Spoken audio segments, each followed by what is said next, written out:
Hello, everyone. Welcome once again to Cave Across Apologetics. I am Patrick, And I'm Tony. and we're at the penultimate chapter in our book, Against All Oppositions by the Greg Bahnsen, put together by our good friends over at American Vision with Gary DeMar. And so we've covered a look at why worldviews are important, what leads up to them, what builds them up.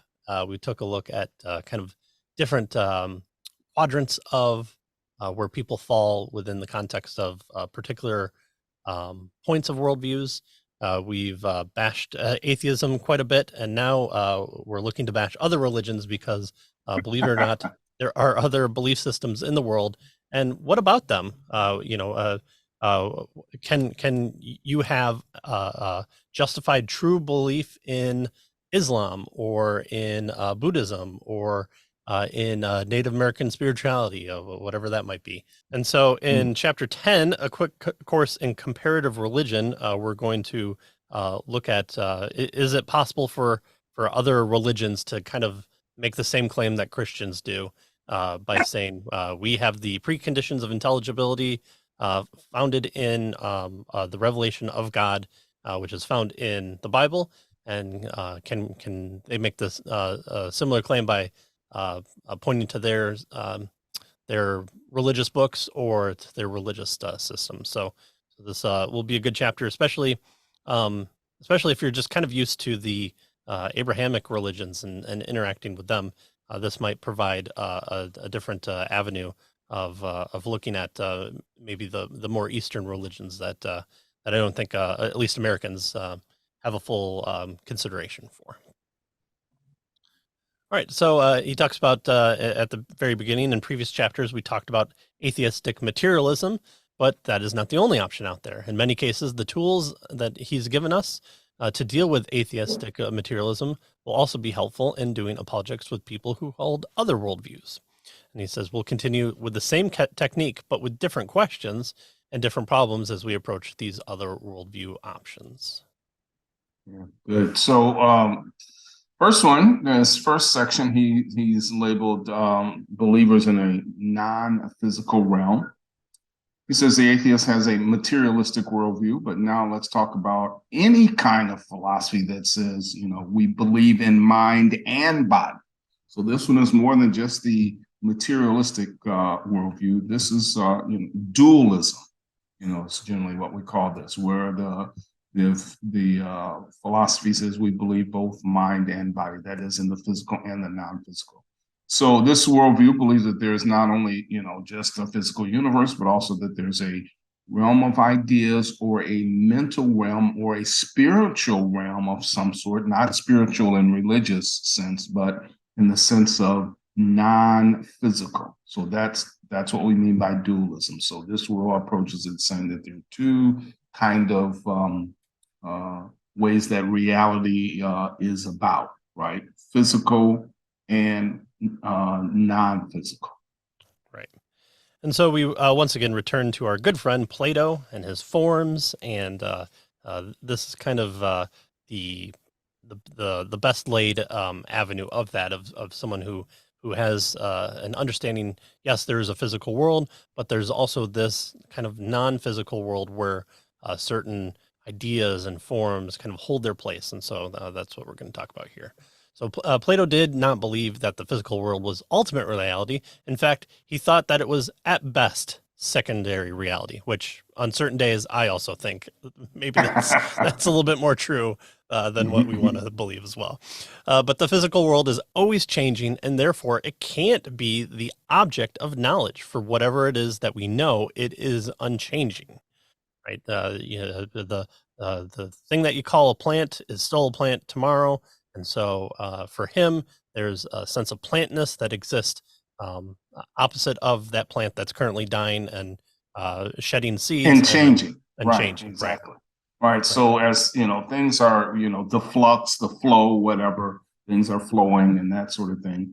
And so he says, how can that be a basis of knowledge when everything is constantly changing? So there must be something that's stable that allows us then to have knowledge. Right. I think kind of the quote that's most attributed to Plato that's probably in every graduation speech is the only thing consistent is change, and that's usually cited to Plato. So here's where it's from. Here's how we got that ultimate quote. But the object of knowledge, Plato says, is not in flux. But since the world is changing, then the ultimate object of knowledge cannot be in this world. It must be in another world, one that isn't changing, that is kind of separated apart from time and space.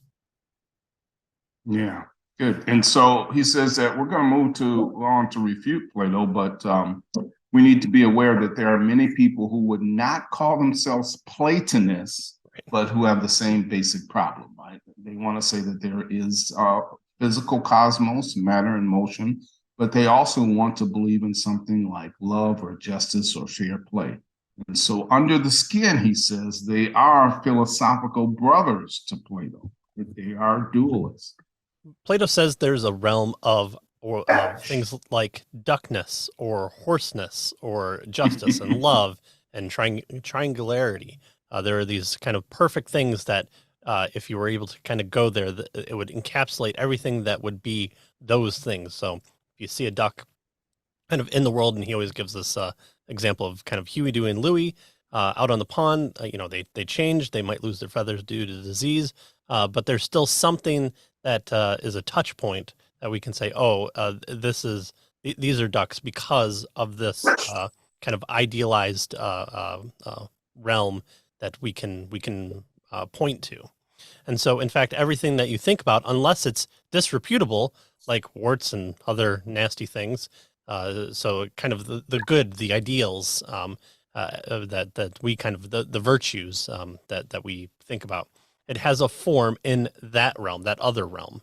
But in this world, in space and time, we find particularly like the three ducks, Huey, Dewey, and Louie, out on the pond. Particulars are in this world, where universals then are in the realm of this forms and ideal.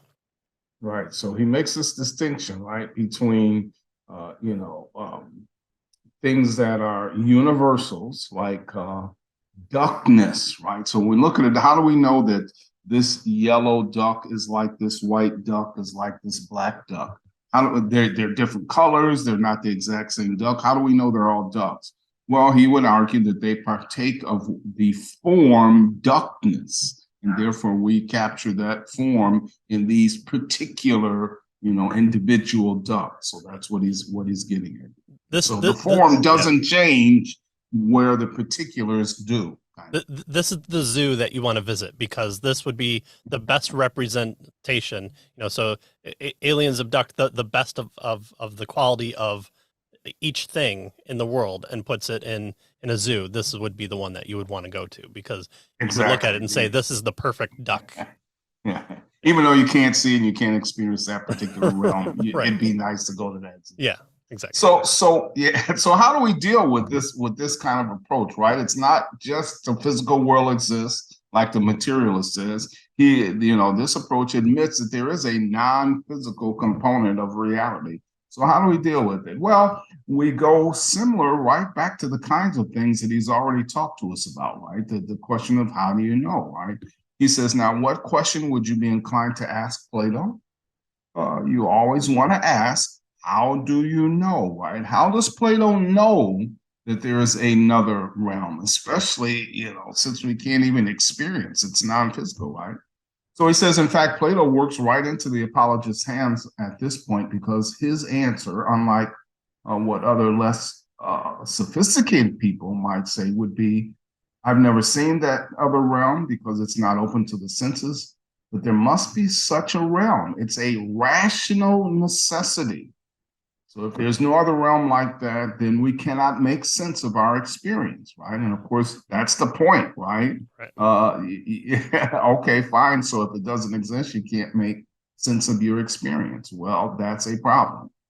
So you don't know, you're just assuming, or you're saying it's a rational necessity based on how our experiences work. Is the way he would suggest that the Platonists would answer this kind of how do you know that world exists question.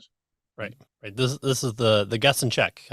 You have one side of the equation, and you really want the answer to be the other side of the equation, and so you stick the question mark in between, and you make up your idealized world there.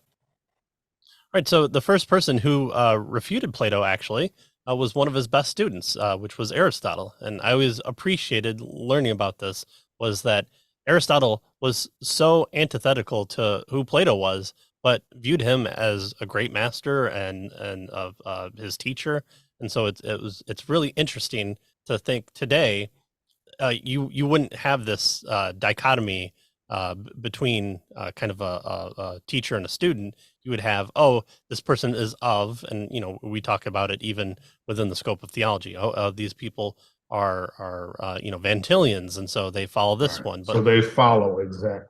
yeah, and so it's just an interesting kind of point of view that back in the day you could actually learn from people who hold uh, vastly different views from you and learn from them. So, it may be the thing that helped build Western civilization. We could maybe slightly return to that just a little bit. But his response, Aristotle's response to Plato, was along these lines: "What good is an unchanging form outside of this world? We never encounter these forms, these ideas. So how can they help us explain anything? In particular, how can they explain one of the biggest issues, motion? The most pervasive characteristic of the world in which we live is motion. Things move, things bump into each other. People experience that in the marketplace. Planets experience it with asteroids. There's motion constantly happening, even from what we know from a cellular point of view, is that those atoms are constantly in motion with each other. Even the table, even the book that you're holding are just empty space that you're able to grab onto. But in the realm of ideas, you have these unchanging blocks, as it were, of triangularity, of love and justice. How do they help us explain what happens in this world, especially one of the biggest components, which is what we said, motion? Yeah, yeah. And so, Bonson points out Plato can't just say that there's another realm of ideas like justice and duckness and so forth. He must bring that realm of ideas into contact with the physical world in which we live. So, the key here that Bonson wants us to see is then how do both of these various worlds meet, contact? How do they interact with each other?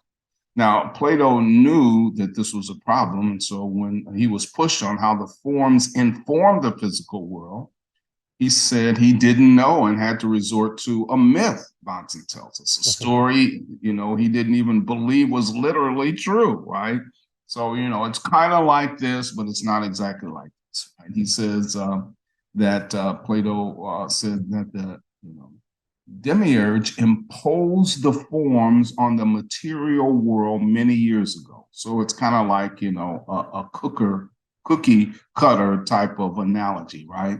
How does the cookie, how do they get to be the shape of ducks? Well, mom puts the duck cookie cutter on the dough, and there you have ducks, right? Right. So the cookie cutter analogy kind of is what Plato is using. Only it's not mom; it's the demiurge here that's doing Right. Right. There's these kind of imaginary ropes of all ducks leading to this one duckness form, and it could lose a wing, but still that kind of string remains up to that touch point or something along those lines. This demiurge, kind of a almost trickster god, is the one manipulating these things and making good cookies. Right. So the key here is that really the idea that Plato kind of gives up. He doesn't know. And so he kind of resorts to this kind of myth to try to help to explain it. But he really doesn't know how his particular forms interact with the physical world, right? He just doesn't have a really good explanation. Right. Yes. So the greatest idealist philosopher in the history of the Western thought didn't know how his forms and the particulars in this world relate. But you cannot have a worldview that arbitrarily says it's kind of like different actors playing a single role, or it's like this demiurge making cookies. There's got to be more to the knowledge than just I've made up a story. Right. Yeah. All right, so that's kind of how he approaches this ideal of dualism, right? And notice the key question that he's going to bring up over and over and over again is how do you know? And that's a key question that he wants us to remember as we're approaching these various worldviews that are different from Christianity. Mm-hmm. So he moves on now. Okay, we talked about Plato. Well, what about his student Aristotle? He Because doesn't get he doesn't get Aristotle, out of it as easily. Yeah. that's right. He has a worldview as well, right? Right. Now, what Aristotle does is he returns us to materialism, is what Bonson tells us. Aristotle realized that Plato's attempt to bring ideas or class concepts or laws into his explanation could not be justified. Plato could believe it, but he couldn't justify it, and therefore he couldn't know it. And so, as he's already told us in the previous chapter, to know something, to have knowledge, the definition of knowledge that he's using here is that we must have a justified true belief, right? And so if we don't have a good justification for a belief, even though it may be true or whatever, then we can't claim that it's knowledge. Right. And so Plato understood this. Right. So, as Aristotle said, I don't care about anything that exists outside of space and time. The only thing that is going to be helpful to us are the things that do exist in space and time.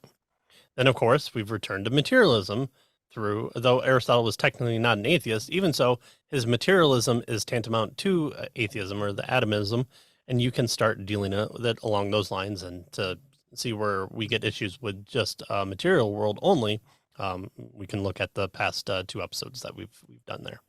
All right, so we, as he mentioned here, then we do the same kind of critique on Aristotle that we did for materialism in the previous chapters. All right, so now let's move on to what we might call more specific religious type of worldviews, right? He says he's going to give us a quick course in comparative religion. That there are three basic kinds of religious philosophies. He says there may be other ways of slicing the cake, but he thinks that this one is going to work for us.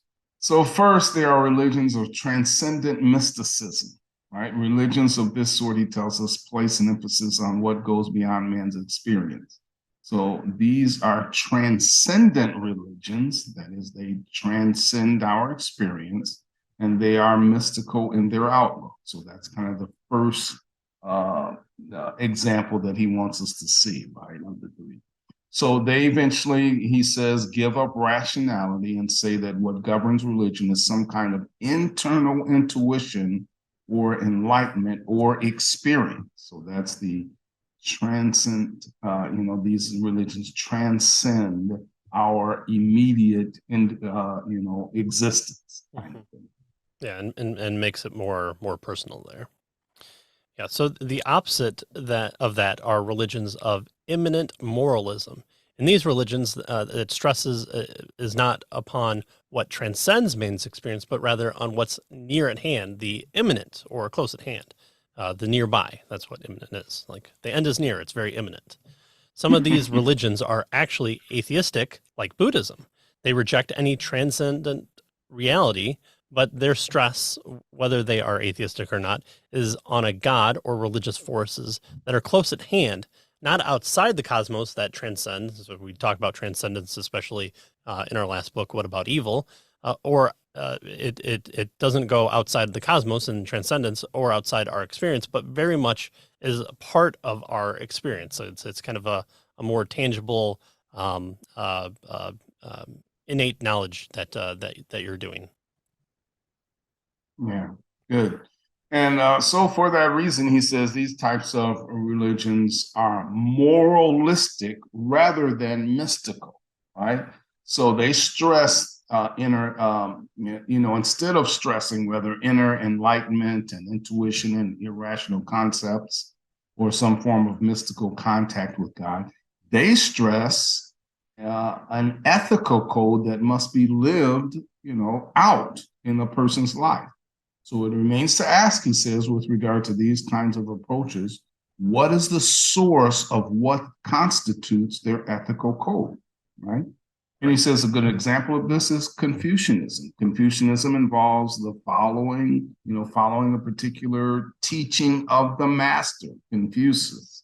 And, so we need to ask the question, well, what's the source of the master's teaching? That's the main issue here, right? Where did it come from?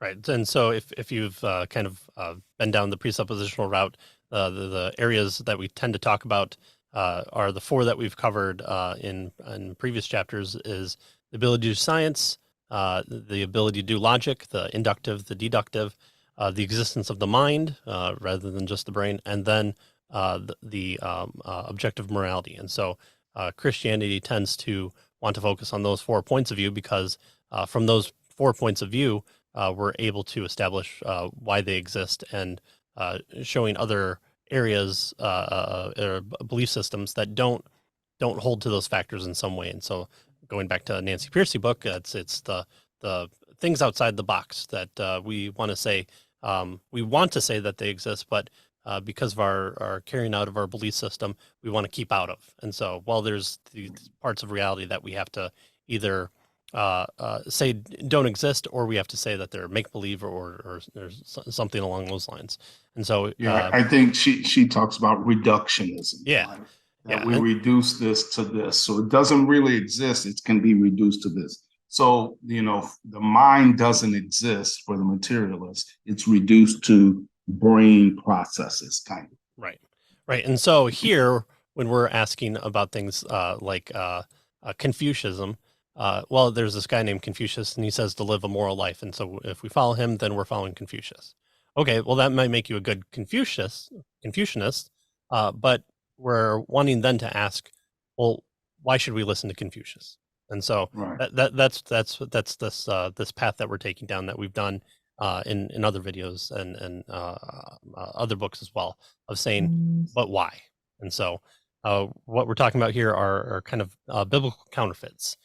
There are other religions that are biblical counterfeits, and these are religions that have been influenced in one way or another by the Bible, or are conceptually very much like the biblical approach to God, but are still counterfeits.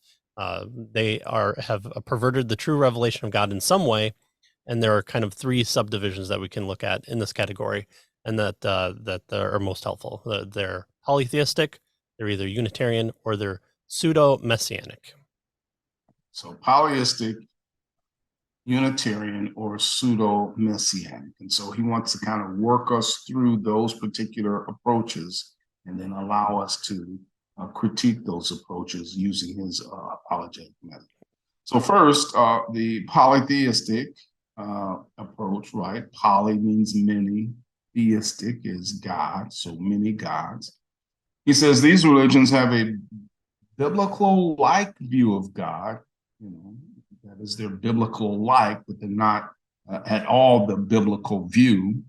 But they've picked up some things from the Bible, even though they believe that there are many gods. So the Mormons, for instance, is an example that he uses here. Right? They talk about God. Put this one in either polytheistic or pseudo-messianic, depending on on which argument path you want to go to. But yes, very polytheistic. Yeah, exactly. So the Mormons talk about God in ways that have connections with Christianity, and yet they believe that there are many gods. So that's why he kind of lumps that in here, right? The polytheistic view.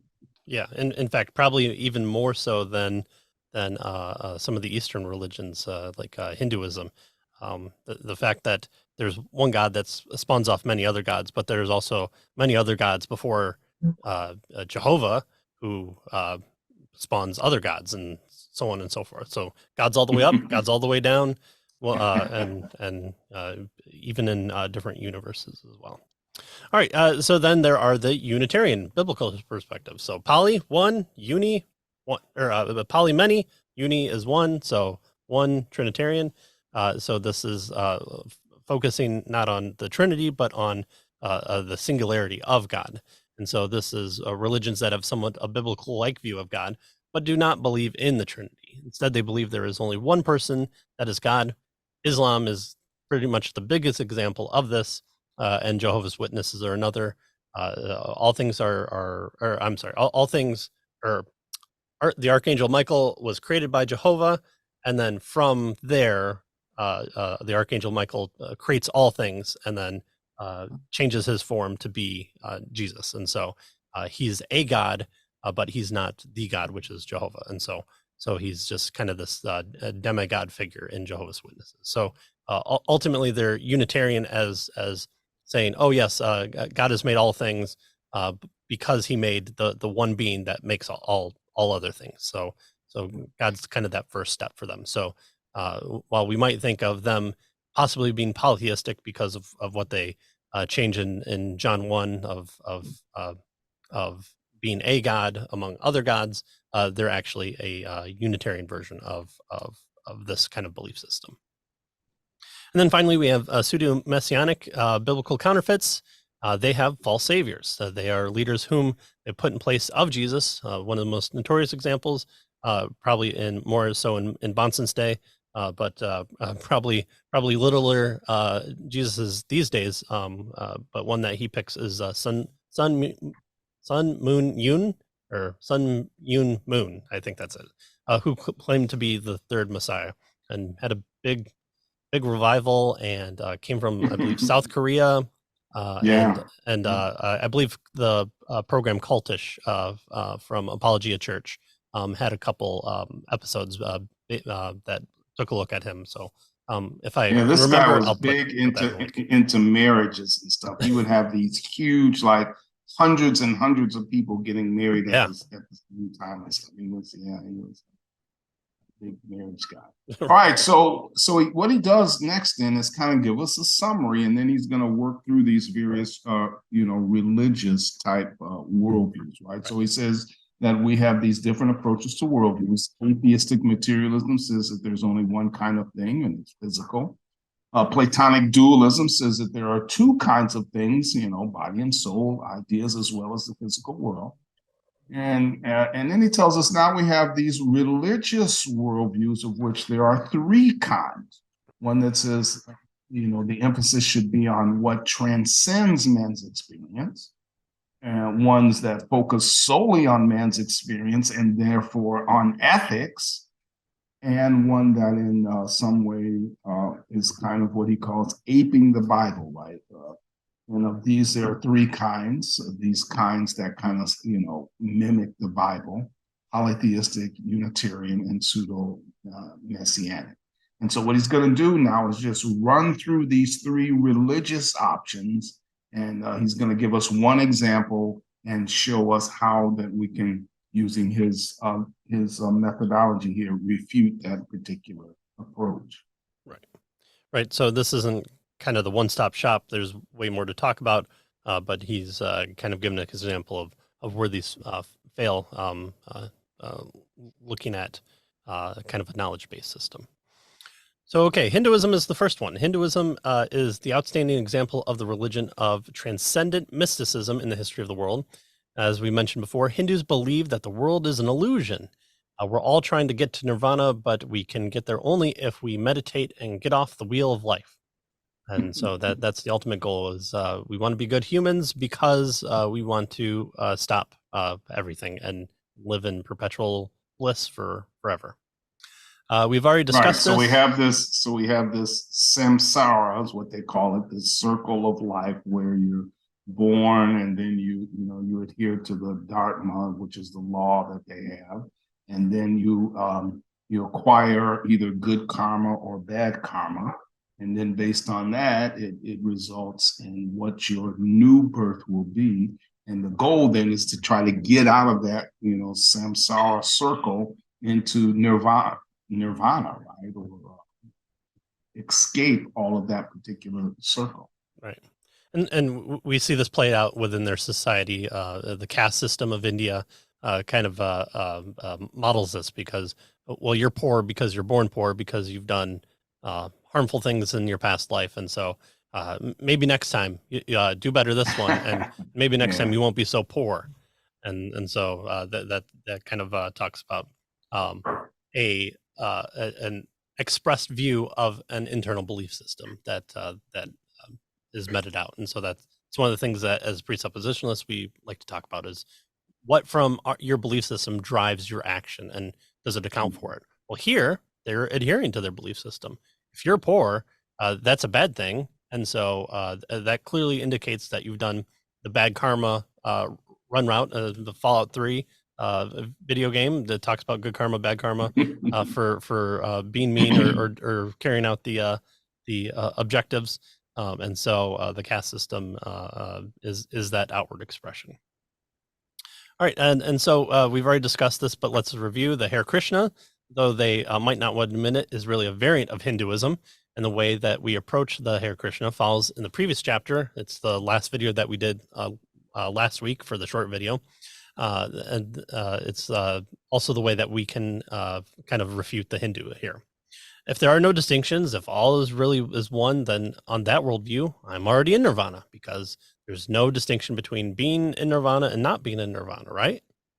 But if nirvana is different from this world, then there must be distinctions.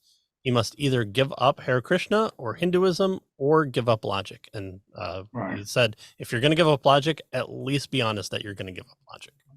Right. So those are your choices, right? All is one. Okay, well then why am I worried about being in nirvana? Because I'm already in it if all is one, right? Right. And so so you can't have it both ways, right? So either all is one and therefore I'm already in nirvana, or there's a distinction, either or, and therefore all isn't one. Right. And so, you can't have all is one and all is not one at the same time. You have to give up logic if you're going to have that. So that's the main problem he suggests with Hinduism. What about Buddhism? That's what he moves to next, he says, right? To these he calls religions of immanent moralism. So not transcendent, not something other than us, but something with us, right? Immanent, among us. So immanent moralism. And he says a leading example of religion of immanent moralism is Buddhism. He says, according to Buddha, there's something wrong with humanity. So what's wrong with humanity? Well, suffering. There's lots of suffering. And so where does the suffering come from? Well, Buddha has an answer. It comes from our desires, man's desires. So he said, Buddha said, if there weren't human desires, there wouldn't be any human suffering. And then he has an answer to that. We can eliminate the problem of suffering by not desiring anything, right? This is kind of similar, Monson tells us, to Stoicism, right? Right. We kind of get rid of these desires. So suffering will cease when desires cease. And so the goal is perfect kind of detachment from our desires. And so we'll be perfectly detached from the world if we follow what the Buddha called the Eightfold Path. And so if we follow these rules, do these things, these moralistic types of things, that will then kind of detach us from the world of suffering and move us into where Buddha wants us. Suggest that we could. So you're saying the goal, my personal goal should be to form perfect attachment. So my desire should be to not have desires. Exactly. Right. Got it. I think you got it. Desire not to suffer. And so that's right. I need to be goal oriented in That's that. right. And so if I'm being lazy, So then that's a bad desire. So you gotta have the desire to get rid of desire. Right. Yes. There's probably some Buddhistic retort to that of I'm sure. Clear your mind of that, and once you get rid of that, then it's kind of like the one hand clap. Yeah, exactly. Yeah, there you go. I'm a good Buddhist. Okay, so notice the moralistic cast of this religion. You must do this and not do that. You must be free from lust. You must use the right speech. Your conduct must be charitable. Don't kill anything. You must have the right kind of livelihood, one that promotes life. You must express the will to overcome evil. You must be aware that the body is loathsome. You must meditate correctly. How do you deal with a religion of immanent moralism is the question. Right. So he gives us basically the Eightfold Path here. Right? These are the things that we have to do. And so, So how do we deal with this kind of approach? Well, it says someone tells you, if someone tells you that you really need to, get into Zen. And so you say, okay, well, what do I do? Well, there are these things that you mustn't do, and there are these things that you must do, right? Like the Eightfold Path or whatever. And says, okay, so what are you going to say about that? Well, this is what you say. You say, who says so? Right? If the answer is Buddha, well, then the Enlightenment one, you say, so we kind of already know the answer to this because Buddha didn't really agree with that answer, right? Buddha said not to believe based on what he says, right? So why should we believe a Zen master? Buddha says, no, it shouldn't be believed based on what I say. According to Buddha, we're not supposed to believe any authorities. We're supposed to experience it, right? So they can't base it on because Buddha says, right? Because Buddha is saying, no, I'm not that kind of authority. You have to experience it, is what Buddha suggested. Right. Right. But, Buddha didn't need a teacher to do it. So why should you? So right now I am the perfect Buddhist because I'm not listening to Buddha. So good. I'm trying to get them all covered. So start out Catholic, do all your contributory sacraments, and then move into Christianity one by one. I'll get there and have them all covered. All right. So the Buddhist apologists are saying, okay, then you should believe it because you experience it. But if you haven't experienced it, well, then you should experience it. But why? That's what you're trying to find out. Why should you experience it? Maybe you wouldn't like it. But the problem is not just that Buddhism is arbitrary. Do it because Buddha said it. After all, if a Buddhist said it, here's how you should live your life. You'd expect a Confucius to say, no, Confucius has said to do this. Who are you going to follow? And then what about the Taoists? What about the Shintoists too? Where we start with imminent moralists, we have lost our religious authority and it becomes arbitrary. Right. So it's arbitrary. That's one of the things, right? You just kind of do whatever the authority says, but then which authority, right? That's one problem. The other problem is that it's inconsistent, he tells us. It's full of internal contradictions. For instance, Buddha says that man does not have a soul, right? So there is no soul in man, but notice this, we must be careful not to build up bad karma. Yeah. So Buddha believed in karma, that we could build up bad or good karma, but Buddha says that there was no soul. So how can there be bad karma if there's no soul that's going to be passed on? That's the problem, right? Right. Buddha responds by taking the Platonic route of, kind of appealing to a metaphor or a myth or something like that. And he tells us, well, it's like the flickering candle that passes its flame to another candle. So that's what it is. We don't really have souls, right? But we kind of like a flickering candle. You light one candle, it flickers and lights the other, and so on and so forth. It's kind of like that fire. Right. But is that flame then me? Well, no, it's not, because there's no soul that's passed on. But I'm passing on my bad karma to somebody, right? Do you know what that would lead me to do? Eat, drink, and be merry, because tomorrow somebody else is going to pay that price. I don't care about what happens in the next life. If my bad karma is going to somewhere else, then what do I care about it being bad karma? So, yeah. And Jehovah's Witnesses kind of have the same issue as well. They have a belief system that that you're going to be completely destroyed, and the form of you perfected in the mind of God will be recreated. So that's why you should do good, because this new being is going to rise up and be you. But that's not me. My soul isn't passed to that being, and so why should I care about anything if the ultimate me isn't going to be the thing that inhabits eternity with God in splendor after all the bad people are raptured?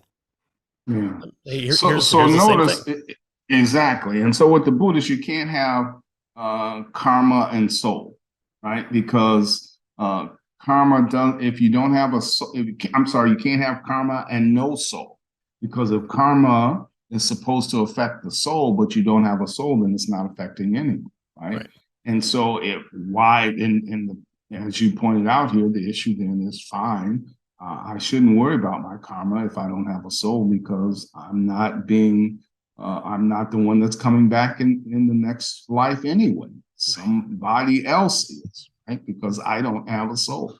So that's a huge inconsistency that he points out here with regard to this particular approach, right? Now, he says all religions of imminent moralism run into this same kind of difficulty. They cannot give up first arbitrarily an authoritarian reason for living, right? The way that we're supposed to live. You're supposed to live, follow the Eightfold Path or whatever. Why? Well, because the leader says so. They can't get that up. So it's kind of arbitrary. And they also are involved in inconsistencies as well, right? Buddha says that you don't have a soul, but they say that karma attaches to something so that it can be passed on in the next life. Right. And so that's inconsistent, right? So there are problems there with that kind of imminent moralism. So we've looked at, this transcendent, mystical transcendence type of perspective. We've looked at this imminent moralism. Next, what he wants us to take a look at is the biblical counterfeits that he just briefly introduced us to. And he says he will save that for the next chapter. Right. Right? Oh, So nice. we'll have to wait for that. Right. Exactly. And so that will be the last chapter of our book. Is there another book that you want us to cover? Leave those in the comments below. After you click the like button and subscribe, hit the bell, all the things that you're supposed to say. And I guess when I watch YouTube videos and people say hit the like button, I do try to, but we're just having fun. So if you're downloading this, if you're getting opening your book and reading it, that's what our ultimate desire is, because we do have desires. And so we're not trying to get off this wheel. We're just trying to live godly lives as the Bible instructs us, and that's our ultimate authority of where our desires should come from and be conformed to. So join us next time as we finish up Against All Oppositions and conclude the end of the year with our book and see where we go from there. So thanks for joining us, and we'll see you next time. We'll see you next time.